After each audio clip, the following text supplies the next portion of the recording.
May comments si Thonsky regarding sa mga eSIMs. Actually, tama naman yung sinabi niya pagdating sa Saudi. Pero iba kasi ang sistema naman ng Pinas. Ano ba muna yung sinabi niya? The QR code is for one-time use only. Once installed on your phone, it will no longer be available on other devices. So ito, dyan nag-apply sa Saudi. Ito kasi yung rule niya. One-time use lang yung QR code sa mga Saudi networks. Once na na-install mo na yung QR code or eSIM sa isang phone, hindi mo na siya malilipat pa.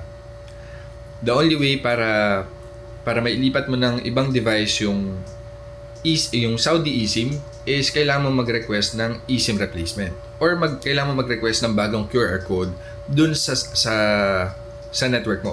Ito yung example. Kaya mas maganda in-install mo rin yung app na network mo.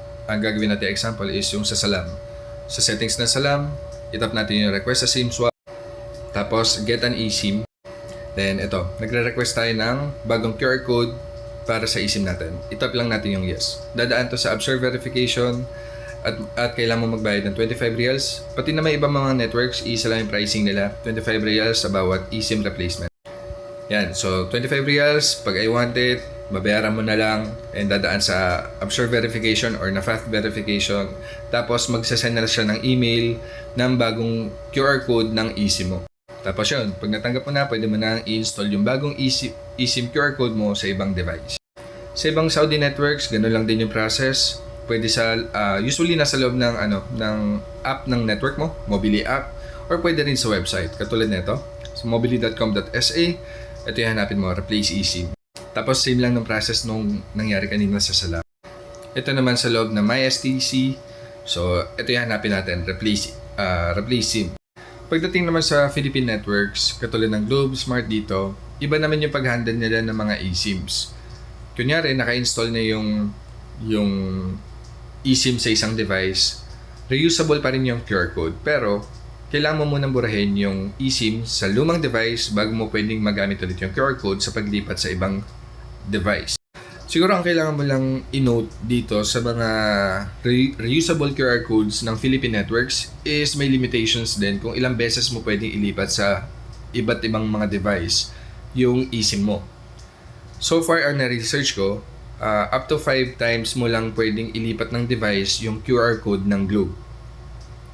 Ewan ko lang sa Smart, ewan ko lang din sa dito eSIMs. Kaya dapat ingatan mo yung QR code ng eSIM mo.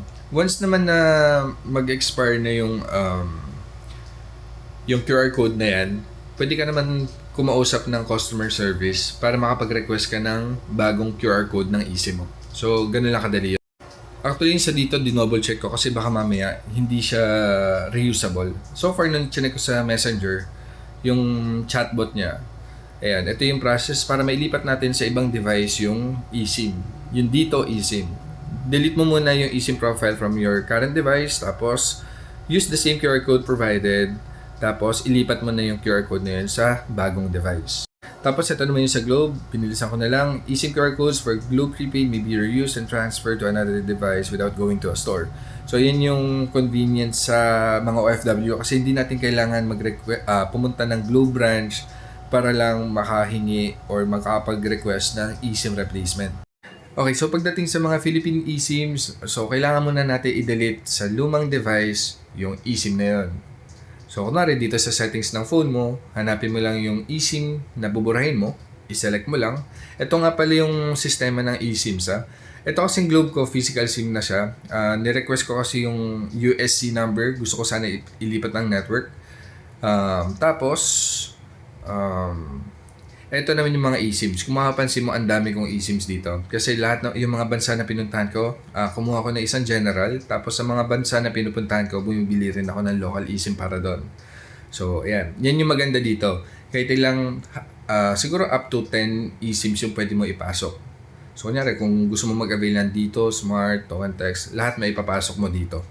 Anyway, yung kunwari, ito na yung magbuburang tayo ng eSIM. So, pag select natin ng eSIM na yun, ito na yan. I-erase natin yung eSIM. Pag nabura na dito, pwede na natin gamitin yung QR code sa pag-install sa ibang device.